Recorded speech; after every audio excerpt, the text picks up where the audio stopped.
почитувани представници на медиумите, почитувани граѓани на Република Македонија. Зоран Заев 3 години владее криминално и деспотски во Република Македонија.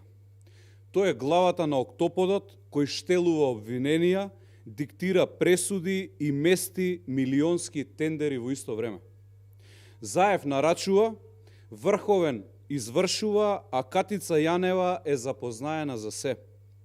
Сите чувме, почитувани, како без Заев не може да помине одлука на Врховен суд. Како без Заев Катица ништо не правела.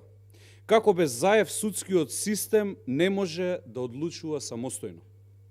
Аудио снимката пуштена во јавноста е доказ дека во изминативе 3 години во Република Македонија нема поделба на власта на извршна, законодавна и судска. Имало еден човек кој бил се. Тоа е Зоран Заев. Тој е главата на октоподот и шефот на мафијата во Република Македонија.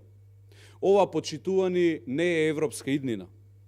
Ова е само еден од редицата случаи во кои Заев директно се вмешал.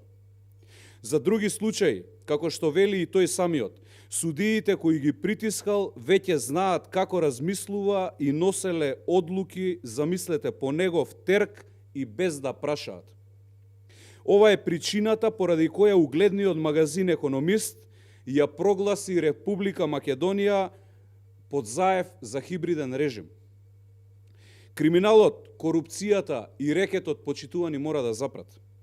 Македонија нема повеќе време за губење. Ве повикуваме сите граѓани на Република Македонија, кои не сакате криминалот да продолжи да царува, да ни се приклучите на протестниот марш организиран од ВМРО ДПМН во 18 часот, кој започнува од предјавното обвинителство на платото на МОП до Врховниот суд на Република Македонија. Ви благодарам.